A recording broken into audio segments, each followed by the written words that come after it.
I still don't get what makes your story different, though. Why should I leave my house to go and watch your film?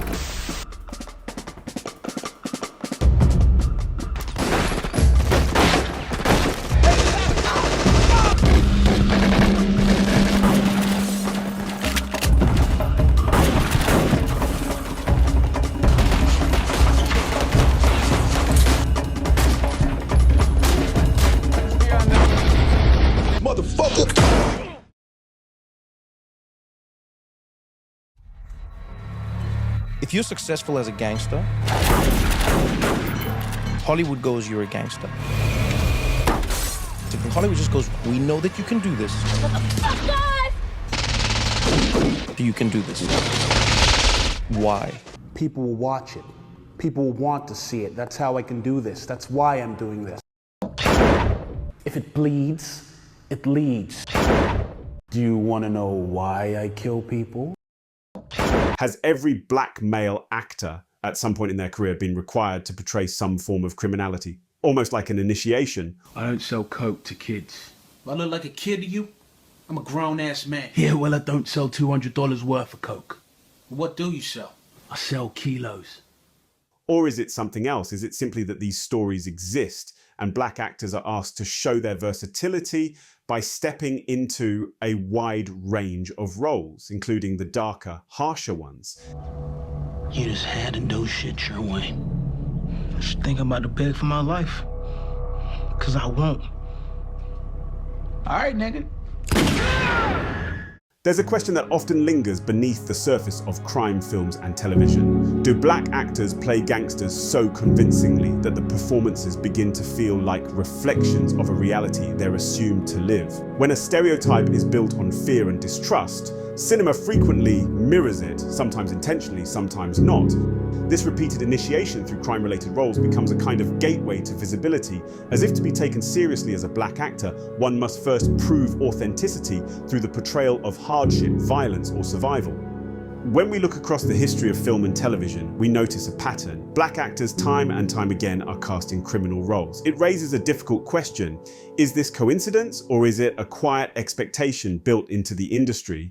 You see, these schemes, they're not about who's got the best idea. They're about which idea best fits their agenda. Because in England, there was this definite glass ceiling. You could see it coming, you know? It's like you're going to play one kind of role, and in England, it's a smaller market. You're making this up. You want 2 pockets, please? Oh. Right, Miss Austin, would you be prepared to make a statement? Yes.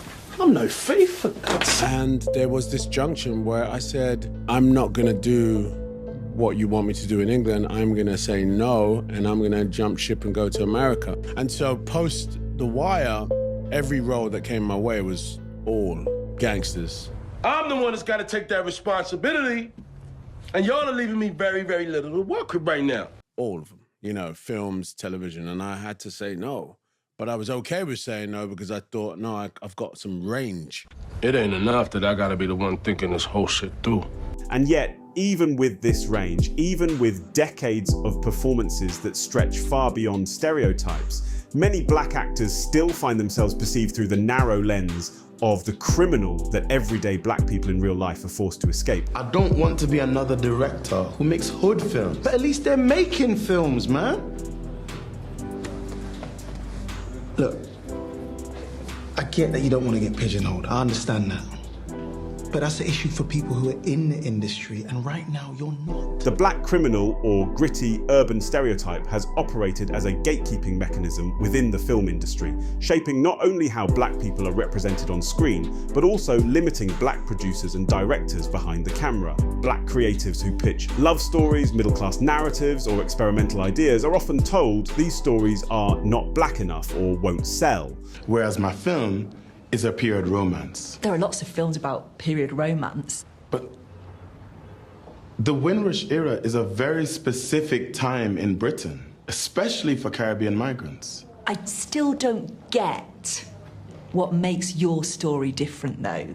While industry decision makers define authentic blackness through crime, trauma, and struggle. As a result, black filmmakers are frequently pressured to produce hood dramas as a condition of entry, with studios justifying this by claiming it is what audiences want. Rapman's career reflects this critique, echoed in Dreaming Whilst Black. Although known for gritty crime narratives, he has expressed frustration with creative limitation and a desire to tell broader black stories. Rather than directly confronting the industry, Rapman challenges stereotypes through genre blending and by centering black interiority, emotion and community beyond violence while mixing genres, musical, crime, sci-fi. Fucking bitches! Who's the bitch now? You're the one that's bleeding, you dirty little... What is that? Run! You're scared, don't it? Showing consequences of violence rather than glamorizing it. You're probably wondering why you can't break out of those handcuffs like you did this cash machine. Directors like John Singleton, Ernest Dickerson, and the Hughes brothers didn't set out to glorify crime, they set out to expose it. They exposed a generation weighed down by poverty, racism, and despair, families torn apart, lives lost, and hope fading. While films like Supercell contains crime and urban struggle, it also expands on black representation into sci-fi superhero territory, which can be read as a deliberate attempt to break out of the hood realism only box the industry often assigns black directors to go through. My film is titled The Nine, and is about a young aspiring drill artist who gets caught up in the system and how that impacts his mother and those who love him.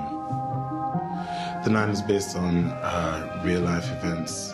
When examining the most common background roles assigned in film and television, clear patterns of inequality emerge. Male actors are most often cast as figures of authority such as cops, guards, or doctors. Research compiled by Bruce Nash at The Numbers, drawing on a database of over 160,000 acting credits from major US films, reveals an even starker imbalance in crime-related casting.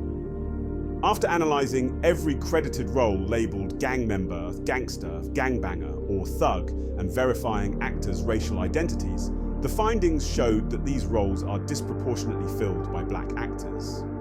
Around 62% of actors credited as gang members were black, with similar percentages across related labels. Notably, the term henchman was overwhelmingly white. This disparity is significant as black people make up approximately 35% of real-life gang members in the US, yet account for nearly 64% of gang portrayals on screen, highlighting how Hollywood amplifies and distorts racial stereotypes. So since you interrupted my game, get the fuck out. You ain't even got to be like... Mr. Money, will you please escort Mr. Washington off the court? Take him down the block. And if this dreadlock bumper ass even blinks wrong, you lullaby his ass. In a 2021 interview with Entertainment Weekly, Wesley Snipes said, "Because I'm black, dark-skinned black guys are considered more of a threat."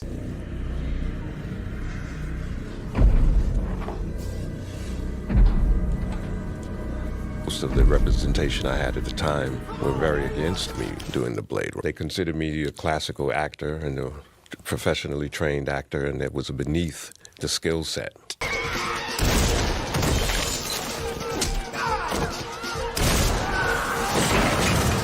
My friends, we've never seen a cool Shaft-like vampire that did karate at the same time.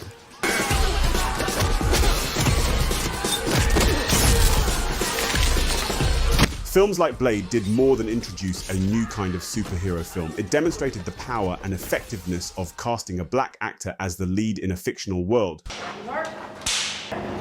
2, 1,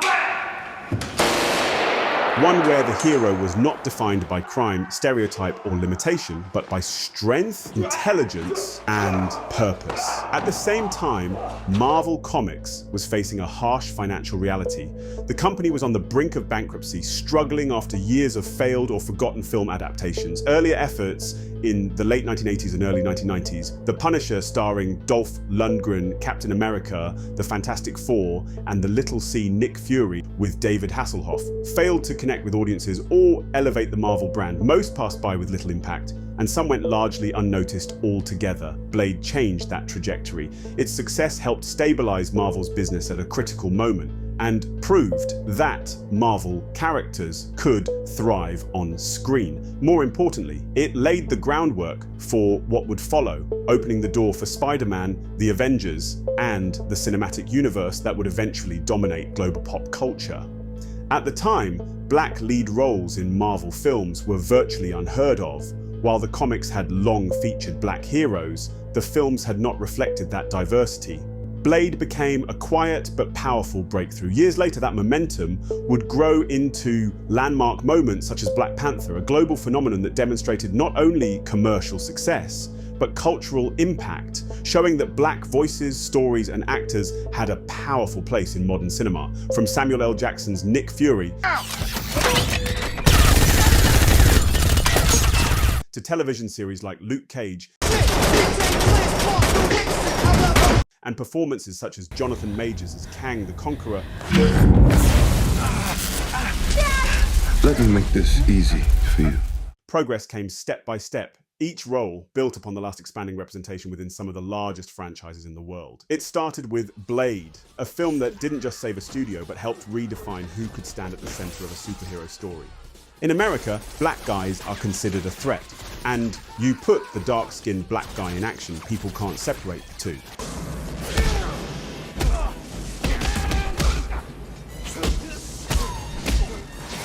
He noted this perception could lead to producers being hesitant to cast him in certain roles, fearing he might be difficult on set because he is a martial artist, a fear he noted was rooted in stereotype. For black actors, especially those still climbing, the choice of roles becomes a negotiation between survival and integrity. You take roles to get your foot in the door, to pay your bills, to prove your ability, to stay visible. People often ask, why do black actors accept these roles? But the truth is simple. If they don't accept them, someone else will. And for many, refusing a role means disappearing from an industry where visibility is everything. Barbecue, huh? How do you like your ribs? There aren't many people who recognize that, I guess, because we're all affected by the guys who appear to be actually larger than they are in real life. Guys who, really are fine actors and fine talents. Paul Newman, Robert Redford, Al Pacino, Robert De Niro. Most of these people are in stature anyway, are very small. Right, Incredible talents, of course. Of course. But then they see a guy my size and right away they figure, well, this guy's got to be a bad guy because he's big. Right. He can't be a sensitive guy. He can't be a gentle guy. He can't he can't smile. Carl Weathers began his acting career at a time when Hollywood often limited black actors to crime-related or street-level roles, especially on television and in action films. Early on, he appeared in projects where his characters were frequently criminals, antagonists, or morally ambiguous figures, reflecting industry stereotypes rather than his range as an actor. This changed in 1976 when Weathers was cast as Apollo Creed in Rocky. He's hooking. Damn, Ron, come on! What's the matter with you? Tomorrow. Let's do it tomorrow. There is no tomorrow! There is no tomorrow! There is no tomorrow! A breakthrough role that moved him beyond criminal portrayals and established him as a major leading figure defined by strength, ambition, and complexity, not crime. Carl Weathers explicitly addressed the issue of typecasting. You're an asset. An expendable asset. And I used you to get the job done. Got it? Emphasizing the need to escape the maze of typecasting through strategic career choices and by gaining creative control. He sought diverse roles beyond action heroes, including creating his own opportunities through his production company. Carl Weathers' Apollo Creed helped prove that black characters could anchor emotional weight in mainstream cinema and shift industry comfort levels over time to pave way for later black-led legacy sequels like Creed that starred actor Michael B. Jordan. Weathers didn't just play a memorable character, he helped establish a cultural foundation that made Creed feel natural, necessary, and overdue. Black actors have always carried the weight of how they are seen, not just on screen, but in the minds of audiences shaped by history, by media, and by their own ingrained expectations. Their careers reflect not only their talent, but the society watching them. And until the full range of black humanity becomes as welcome on screen as anyone else's, the question will remain, are black actors truly free to embody any character, or only the characters the world is comfortable seeing them play? So we ask, who is this really serving? Is this pattern shaped by the demands of non-black audiences? Audiences who, consciously or subconsciously, expect to see black characters as criminals because it reinforces a narrative they've been taught to believe. A narrative where the black man is accepted as a gangster, but a certain kind, not the high-level glamorous mob boss, you know, the street corner hustler, the danger on the margins. A character limited by imagination as much as prejudice. But what happens when black actors step outside that box? What happens when a black actor becomes the hero or the leading face of a beloved franchise? Is that when you shot me, you gave me a gift. Look at me. I'm Black Superman.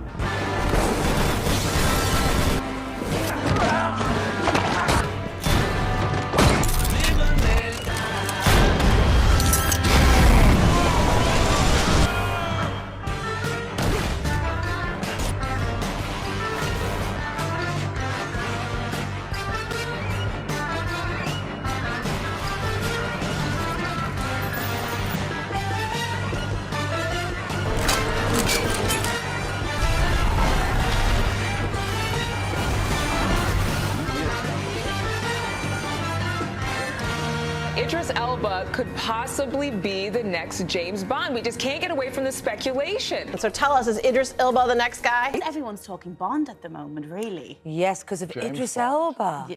We just wanted to know whether you liked it shaken or stirred. Stir-fried, actually. Thank you. Am I looking at the next 007? No.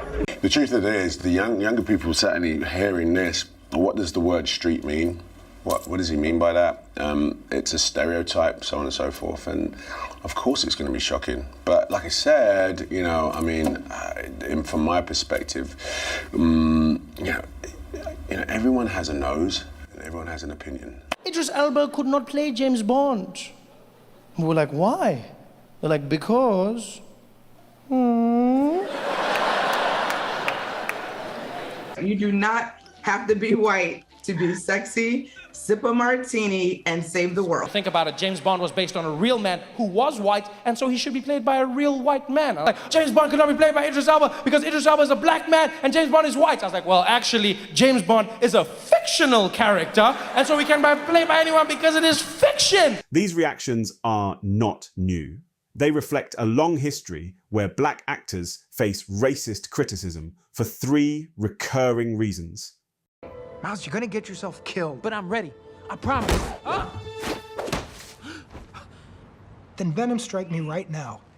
Or turn invisible on command so you can get past me. Playing a role traditionally portrayed as white. They want to make Spider-Man black. They want to make MJ some ugly, racially ambiguous person. And all of that bullcrap brings us up to your friendly neighborhood Spider-Man. Becoming the lead in a major franchise, appearing in historical or fantasy settings where some audiences assume whiteness. History has already given us the answer. We've seen the backlash. We watched it unfold in real time when John Boyega removed his helmet in Star Wars: The Force Awakens, the first Stormtrooper in franchise history to reveal his face beneath that iconic white armor. A Black Stormtrooper. Yeah, right. A Black Stormtrooper.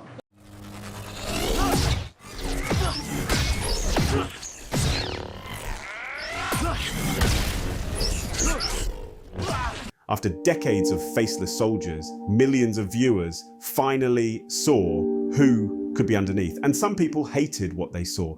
The racist outrage was loud, public, and widespread. I'm gonna be honest, I really don't care about the Black Stormtrooper stuff. I couldn't care less.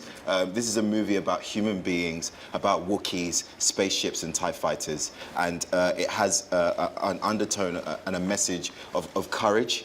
And a message of friendship. All because a franchise that had only rarely featured black actors, Billy D. Williams, Samuel L. Jackson, a handful of others, finally placed a black man in a leading role. Was the anger because it was the first time a stormtrooper was unmasked? Or was it because he was a major character, disrupting the unspoken rule about who gets to be centered in heroic, fantastical, or mythic stories? Moments like this shape careers. They create pressure that flows backward into casting decisions. They reinforce the industry's fear that putting black actors in non-stereotypical roles invites backlash, while placing them in criminal roles is safe, familiar, even expected. Hey, you know you're chatting to? Oh, what? Girls, you, Griffin, yeah. Well, don't, do you know what I'm saying, bro? I said, don't touch me, lad. What? Get off the bike, lad. And yet, ironically, we also see that a large portion of black films include criminality. Sometimes this is necessary, but because some stories must be told truthfully, especially when they reflect real events, real pain, real history. But in other cases, these narratives get repeated not because they are the only stories, but because they are the stories Hollywood feels most comfortable giving to black performers. Each job I take, I feel like it's different than the last one. Each character is different than the last one. Each movie is different than the last one. There's no comparison. It gives me a certain amount of freedom in my music, in the music that I do, and just in general as a young black male to have, the opportunity to do movies where I can get money and, get in a certain spot in white Hollywood. Well, Robert, I've played 9 crooks, 4 gang leaders, 2 dope dealers. I played a rapist twice. Whoa. That was fun. You too can be a black street hood. But this class is for dark-skinned blacks only. Light-skinned or yellow blacks don't make good crooks. Yeah. When audiences repeatedly see an actor playing similar roles, especially in crime-related or stereotyped portrayals, the actor becomes typecast in the public imagination. Viewers begin to associate the actor with that behavior or archetype, particularly when the actor's real-life identity overlaps with aspects of the character, for example, their race, speech patterns, fashion, or background. For the actor, this repetition can be both a blessing and a curse, which can either build recognition and career momentum, or trap them in a cycle where casting directors only see them as that kind of character. Seeing the same actor play the same type of criminal roles does influence perception. It shapes how audiences see the actor, and often how they see others who look like them. The impact isn't just cinematic, it's psychological, cultural, and deeply social. No matter what we call heroin, it's gonna get sold. Shit is strong, we're gonna sell it. Shit is weak, we're gonna sell twice as much. You know why?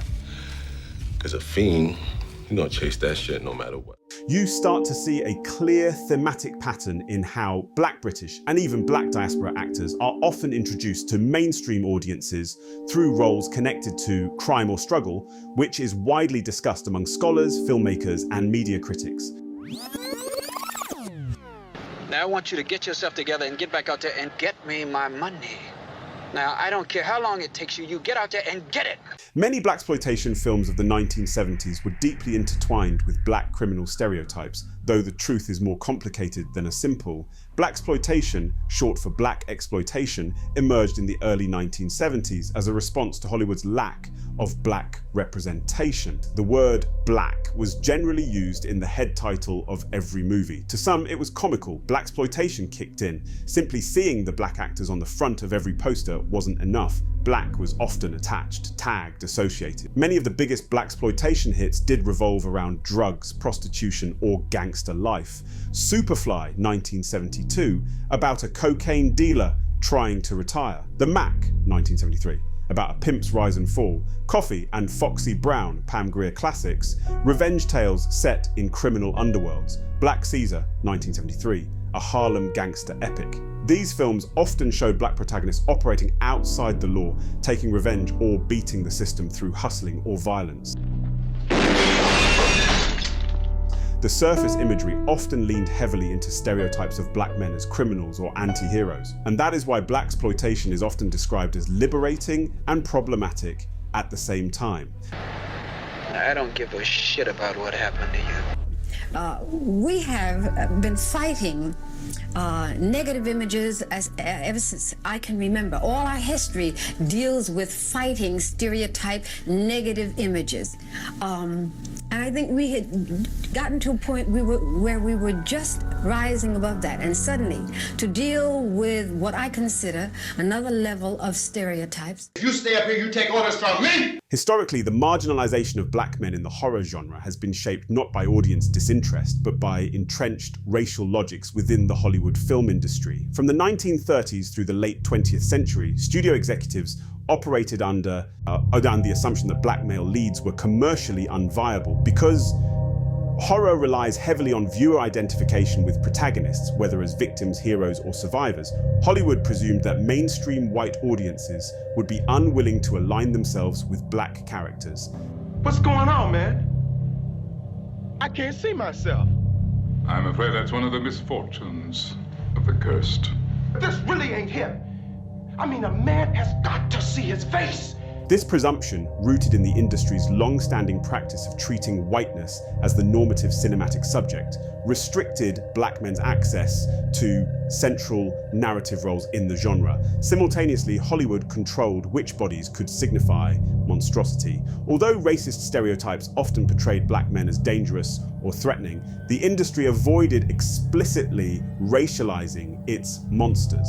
To do so would risk exposing the prejudicial foundations of white fears and invite accusations of racial bias. Instead, classic horror villains were constructed as safely fictional, masked killers, supernatural forces, demons, animals, or disfigured white men. These figures allowed the genre to explore fear without confronting the social realities that shaped racialized perceptions of danger. This pattern was reinforced by the cultural origins of the genre itself. Horror's early development was dominated by white writers, directors, studio heads, and audiences, and thus the genre reflected white social anxieties rather than black experiences.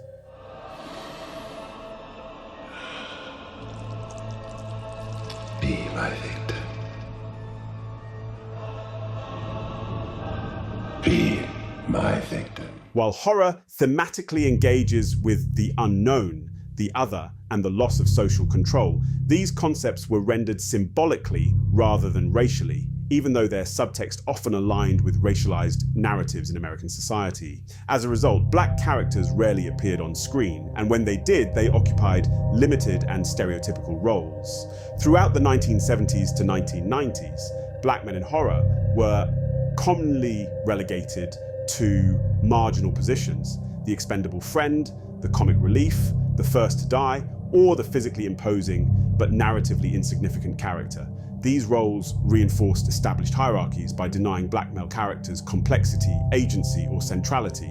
They were rarely permitted to become iconic villains, powerful supernatural beings, or protagonists whose experiences structured the narrative. In effect, black men were present only insofar as they supported or highlighted white characters. Hollywood's avoidance of racial realities further contributed to this exclusion. The genuine terrors experienced by black communities, lynching, segregation, police violence, economic dispossession, were rarely addressed in mainstream horror, as studios sought to maintain the genre's association with escapism and avoid themes that might discomfort white audiences. You know I can't give you the keys, right, babe? This erasure of black social trauma allowed horror to remain culturally detached from the historical and contemporary forms of violence that shape black life in the United States. A significant transformation emerged only in the 21st century, driven by the work of black filmmakers who redefined the genre's possibilities. Directors such as Jordan Peele, Nia DaCosta, Rusty Cundieff, and Bill Gunn demonstrated that audiences were receptive to horror narratives centered on black protagonists, antagonists, and social realities. Their films not only interrogated racial violence directly, but also expanded the genre's thematic scope, challenging decades of institutional gatekeeping. In sum, the historical absence of black men in central horror roles cannot be attributed to audience preferences. It is instead the result of long-standing systemic barriers within Hollywood, racial assumptions about audience identification, and intentional avoidance of explicitly racialized monstrosity, a genre shaped by white cultural anxieties, reliance on stereotypes, resistance to depicting racial trauma, and the underrepresentation of black creatives in positions of authority. Only when these structural constraints began to be challenged did the horror genre begin to reflect the full range of black representation on screen. The only role they gonna let us do is a slave, a butler, or some street hood or something. What the Hollywood Shuffle was trying to say was that Hollywood profited from stereotypes, reducing black actors to simplistic, demeaning roles. I ain't be got no weapon. Why you be gotta pull a knife on me? Black artists often had to choose between fame and integrity. Ultimately, the film explores the personal and cultural cost of conforming to stereotypes by using sketches, dream sequences, and exaggerated auditions to make its point. Could you tell him to be a little more, you know? Yeah, Bobby. Bobby, I need a little more black. You know what I'm saying? Like, stick your ass out. Lead character Bobby, played by Robert Townsend, has to decide whether achieving success in Hollywood is worth losing authenticity and reinforcing damaging narratives about his own community. Unlike gritty drama, comedy wasn't about criminal survival. It was about social navigation, laughing through pain, exposing hypocrisy, and humanizing black experience. Where dramatic film often cast black men as criminals or victims, comedy positioned them as commentators, tricksters, and truth tellers, characters who outsmart the system rather than fall beneath it. Quick fashion question. Should I wear this Tech 9 with the high tops? Don't Be a Menace is a movie that spoofs several early 1990s black crime dramas which depicted the struggles of young black men growing up in inner city America. But Don't Be a Menace exaggerated their tropes to show how repetitive and stereotypical Hollywood's portrayals had become. Hurry up and buy. The media often reduced black communities to cliches, guns, gangs, drugs, and broken homes, without showing the full humanity, humor, or diversity of those communities. Even through its humor, the film mocks the glorification of violence, hyper-masculinity, and street life as the only path to respect or survival. Behind the humor is a critique of systemic racism and neglect that shape life in marginalized communities. Even while parodying stereotypes, the Wayans brothers used humor as a way to reclaim and control the narrative about black life. They're laughing with the culture, not at it. Comedy can expose painful truths while also affirming identity, resilience, and self-awareness. Don't Be a Menace is saying, we know the struggles are real, but the way the world and Hollywood tells our story is ridiculous. Let's laugh at the nonsense, point out the truth, and remind people there's more to us than tragedy. I hate your black skin. I hate your black pants. I hate black pepper. I hate little motherfuckers like you. Little niggas, you ain't shit. Think you're tough, huh? Underneath all the outrageous gags, the film carries serious subtext about police brutality, racism, and double standards, fatherless homes, and systemic neglect. How pop culture romanticizes street life. The humor disarms you, but the message still lands. Every time Lock Dog's crazy antics make you laugh, there's a message moment reminding you what's really being critiqued. Their philosophy, comedy can speak truth to power, and people will actually listen if they're laughing. At that time, Hollywood didn't believe that films centered on black culture could make mainstream money, unless they were dramas about struggle. The Wayans family wanted to challenge that, making Don't Be a Menace to parody Hollywood's limited view of black life. What you say about my mama? Break yourself! No! You break your butt! So the fight that! To reclaim that image through comedy and to use laughter as both critique and empowerment. Many black American comedians, Eddie Murphy, Martin Lawrence, Jamie Foxx, Will Smith, didn't just act, they wrote, produced, or shaped their own material. That gave them a degree of creative control rarely offered to dramatic actors early in their careers. Eddie Murphy broke out on Saturday Night Live and Beverly Hills Cop, playing smart, funny, charismatic black leads who challenged authority without being criminals. This place has the worst security in the nation. Martin Lawrence's Martin sitcom and films like Bad Boys flipped the script. A black cop, not a black suspect. The success of Coming to America, House Party, Boomerang, The Fresh Prince, and Bad Boys proved that comedians can exist outside the criminal narrative. But even though it's possible for comedians to exist outside the stigma of the criminal stereotype historically, Hollywood was not always comfortable with black men in positions of visible power, especially in the 1970s to 1990s. So when black comedians like Eddie Murphy, Chris Rock, Martin Lawrence, and later Kevin Hart became movie stars, were studios suggesting that black comedians were non-threatening because they're funny, not angry? If to say, he's a black man with a badge and a joke, not a gun and a grudge, and heroic while still relatable to mainstream, often white audiences? Or was they offered roles, and the way those roles were marketed, reflect an industry effort to make black masculinity palatable and profitable to majority white audiences? Because a funny black man could be seen as approachable, lovable, and safe for white audiences to root for, so it was like a calculated image management strategy. Studios knew that these comedians already had a strong black fan base and the ability to make white audiences laugh without feeling accused, which in some cases papered over the cracks of being the violent black criminal. All right, listen up. I don't like white people. I hate rednecks. You people are rednecks. It means I'm enjoying this shit. You know what I am? I'm your worst fucking nightmare. Heard of him now, man? Within 48 hours, Eddie Murphy's characters as a criminal was the backstory. Eddie Murphy plays Reggie Hammond, a streetwise convict temporarily released from prison to help white cop Jack Cates, Nick Nolte, solve a case. We ain't partners, we ain't brothers, and we ain't friends. I'm putting you down and keeping you down until Gans is locked up or dead.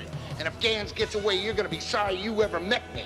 So this time Murphy inverts the stereotype as the charismatic, funny, and sharp. Ends up being more competent and moral than the real cop. The crime part becomes a backstory, not his identity.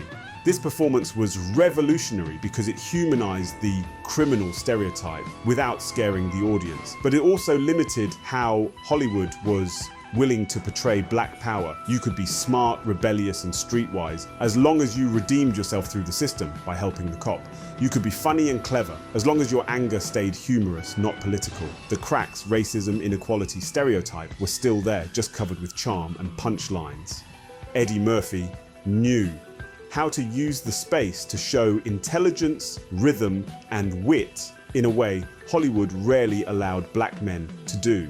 He wasn't just the comic relief, he dominated the screen.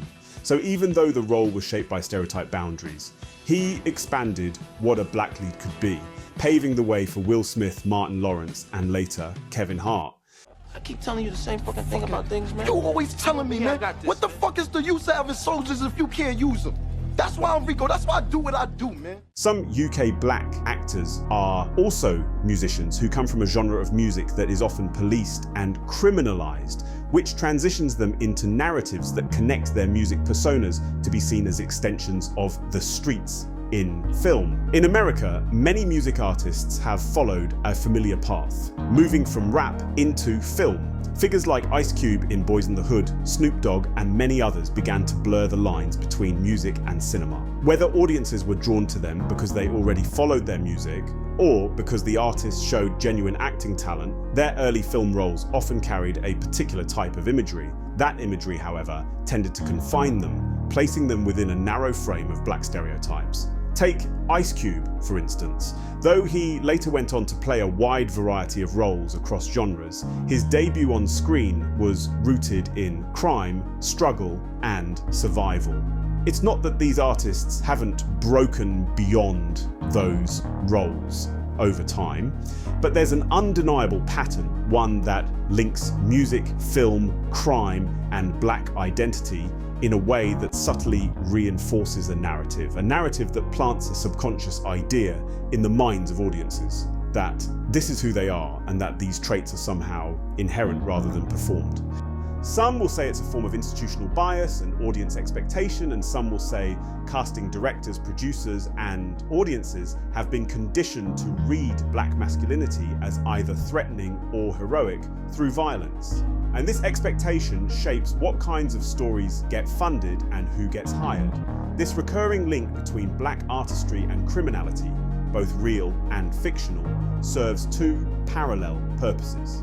It reinforces the stereotype that blackness and crime are intertwined, yet paradoxically, it also becomes a space where many black creators express truth and complexity about their environments, reclaiming narratives that mainstream media distorted. In that sense, the black crime genre becomes both a trap and a launchpad. It's where many careers begin, but also where many stories get stuck. Within communities, internalized bias whispers the same story, that life is limited, that potential is circumscribed, that identity is tied to danger. Breaking this cycle demands more than sympathy. It requires seeing the systems, understanding their history, and confronting the subtle, persistent ways bias infiltrates thought and action. Only then can we dismantle the stereotype, reclaim the narrative, and finally recognize the full humanity of those long misrepresented